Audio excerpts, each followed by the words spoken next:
Hello friends, তোমরা সবাই কেমন আছো? তো আজকে যে ঘটনা বলছি সেটা হচ্ছে বাংলাদেশের ঘটনা। তো সবাই হয়তো তোমরা এতক্ষণে জানতেই পেরে গেছো যে পলাশ বলে একটা এসপি, সেটা তিনি মারা গেছেন। তো তিনি অফিসেই সুসাইড করেছেন হচ্ছে নিজের বন্দুক বের করে। তো সেটা হচ্ছে তার তার ঘটনাটাই তোমাদেরকে বলি যে তিনি ছিলেন বাংলাদেশের ঢাকাতে থাকতেন। ওনার সাথে ওনার স্ত্রী আর মা একসাথে থাকতেন। তো ওনাকে চাকরির জন্য তাকে ট্রান্সফার এখান থেকে ওখানে তাকে যেতে হতো। তো বা সে সে একজনকে বিয়ে করেছিল। তো বিয়ে করে আনার পর থেকেই প্রায় 6 মাস পর থেকেই তাদের মধ্যে ঝামেলা লাগে। সে স্ত্রী ভাবে যে মাকে অনেক ভালোবাসে, আর মা ভাবে যে আমার মা ছেলেকে হয়তো কেড়ে নেবে আমার বৌমা। তো তাদের মধ্যে অনবরত ঝগড়া লাগতে থাকে সব সময়। মাও ছেলেকে টাইম নিজের সঙ্গে কাটাতে চায়, আর বউ চায় যে তার সঙ্গে কাটাতে। এতে একটা ছেলে কোনো কিছু না করতে পেরে, কারণ দুজনকেই সে ভালোবাসে, তার বউকেও ভালোবাসে, তার মাকেও ভালোবাসে, সে দুজনকেই ছাড়তে পারছে না। কারণ মার জন্য সে এতদিন ছোট থেকে বড় হয়ে চাকরি পেয়েছে, সেটাও ভাবছে। আর বউকে সে প্রচন্ড ভালোবাসে, তাকে গরিব সে জানে, তারপরেও সে তাকে ভালোবেসে বিয়ে করেছে। ভালোবেসে বিয়ে করার পরও তার মধ্যে বাড়িতে অনবরত ঝগড়া লাগতে থাকছে। আর সেখানে মা আর বউয়ের ঝামেলা মেটাতে মেটাতেই তার তার জীবন চলছে। সেই সেই সময় মা বউয়ের মধ্যে ঝগড়া ঝগড়া এমন তুমুলুক পরিমাণে চলে গেছে, সেখানে বর তখন সিদ্ধান্ত নেয় যে তাকে সুসাইডই একটা পথ। কিন্তু একটা বোকা মানুষই এরকম সুসাইড করে যে অন্তত পারতো তাকে তার ওয়াইফকে ডিভোর্স দিয়ে দিতে। কিন্তু সেও হয়তো ডিভোর্স চেয়েছিল না, কারণ সে হয়তো সংসার করতে চেয়েছিল। আর তার মধ্যে ওর মা, যে পলাশবাবুর যে মা ছিল, তাকেও অন্তত একটা দিক দেখতে হতো, কারণ বউ চাইছিল যে তার সঙ্গে একা থাকতে। কারণ ওর মা সবসময় সবকিছুতে মানে নাক গলাতো বলতে গেলে।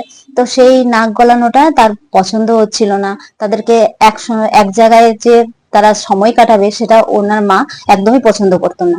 সেই জন্য সে বলেছিল যে তুমি আলাদা থাকো, আমার মাকে গ্রামে পাঠিয়ে দাও, আর আমি আর তুমি একসাথে থাকবো। কিন্তু ছেলে সেটাতে রাজি হয়নি, তার মাকে গ্রামে পাঠাতে তিনি রাজি হননি। তার সে তার আরো দাদা দাদা আছে, তাদের কাছেও যেতে পারতো ওনার মা, কিন্তু সেখানেও যায়নি। আর তার দুজনকে রাখতে গিয়ে, দুজনকে ভালো রাখতে গিয়ে, দুজনের ঝামেলাতে তাকে এই পথ বেছে নিতে হয়েছে। সে একটা কাগজে লিখে গেছে যে আমার মৃত্যুর জন্য কেউ দায়ী নয়, কারণ আমি কাউকে সুখ দিতে পারলাম না। তো তাকে তার থেকে বোঝাই যাচ্ছে যে সে মাকেও ভালোবাসে, বউকেও ভালোবাসে। আর তাদের দুজনের টানাপোড়েনে তাকে তাকে একদম পৃথিবী থেকে চলে যেতে হলো। তো এতে কার কি ক্ষতি হলো? মার কোল খালি হয়ে গেল। অনেকেই বলছে মার কোল খালি হয়ে গেল, হয়তো মেয়েটা আরেক জায়গায় বিয়ে করতে পারে, সে একটা নতুন জামাই পাবে, বা নতুন বর, নতুন সংসার হবে। কিন্তু একটা মা নিজের নিজের কোল কোল থেকে নিজের ছেলেটা হারালো।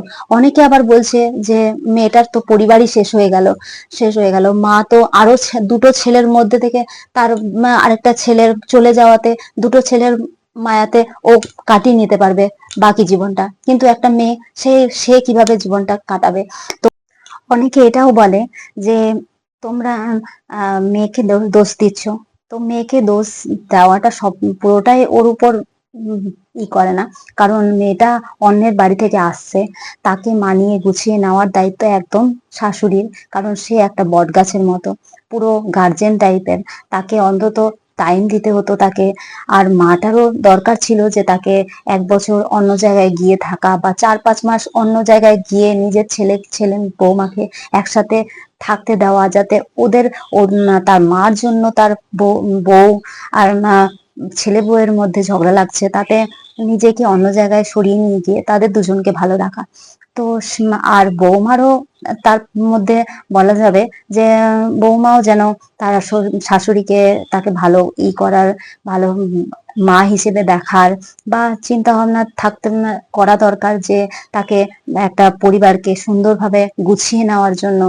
তো নিজের মা তো আর কদিনই থাকবে, বা তারপরে তো আমরা ভালো থাকবো, এরকম একটা চিন্তা ভাবনা একজন স্ত্রীরও করা দরকার। তো তোমাদের মতে তোমাদের তোমাদের কমেন্ট অবশ্যই করো, কারণ হচ্ছে এতে পরবর্তী যারা, মানে একটা তো জিনিস আছে যে একটা শাশুড়ি আর বৌমার মধ্যে ভারত পাকিস্তানের মতোই, মানে আকড়া সারা প্রতিটা ঘরে ঘরে লেগে আছে। খুব কম, প্রায় 5%, 10% লোক হচ্ছে এই স্ত্রী আর হচ্ছে বউ আর শাশুড়ির মধ্যে ঝগড়া নাই। খুব মানে রেয়ার কেস হচ্ছে মা শাশুড়ি আর বৌমার। তো এর পরে যেগুলো যে এরকম কিছু কিছু ঘটনা যাতে না হয়, যাতে তোমাদের কমেন্টে অবশ্যই লিখো যে এটা কি করা উচিত, মার সরে যাওয়া উচিত ছিল না বউকে বোঝা দরকার ছিল। তো তোমাদের কমেন্টের অবশ্যই আমি অপেক্ষা করব যে তোমাদের কি মতামত হচ্ছে, যে এতে মেয়েটা দোষী না শাশুড়ি দোষী। তো দুজনের দোষে একটা জীব চলে গেল এই পৃথিবী থেকে, তো তাকে তো আর ফেরানো যাবে না। কিন্তু পরবর্তী এক একটা বাড়ি, অন্তত তোমাদের কমেন্টে যেটা বেশি মনে হবে যে হ্যাঁ, না এটাতে অনেক মানুষ বলছে যে এটা করা উচিত, তাহলে সেই জিনিসটা অবশ্যই সেটা লক্ষ্য করবে।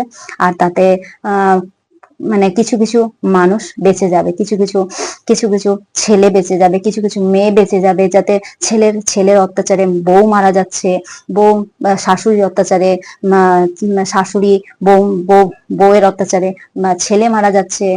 আবার কোনো জায়গায় দেখা যাচ্ছে বর শাশুড়ির জন্য বৌমা মারা যাচ্ছে। তো এগুলো জিনিস তাহলে হয়তো বা পরবর্তীতে কম ঘটবে। তার জন্য তোমাদের মতামতের অবশ্যই দরকার। তো তোমরা যদি আমার ভিডিও দেখো, তো অবশ্যই একটা কমেন্ট করে দিও যদি ভালো লাগে, আর তাতে বলে দিয়ে যেও যে আচ্ছা মেয়ের একটা বউয়ের দোষ ছিল না মায়ের দোষ ছিল, আর কি করা উচিত ছিল, মাকে সরে যাওয়া উচিত ছিল না বউকে সরে যাওয়া উচিত ছিল, কি করলে হয়তো সেই পলাশ বাবু হয়তো বেঁচে নিতেন। তো অবশ্যই আপনাদের কমেন্টের অবশ্যই আমি অপেক্ষা করব। তো এখনকার জন্য ধন্যবাদ। আবার পরের ভিডিওতে অবশ্যই পাশে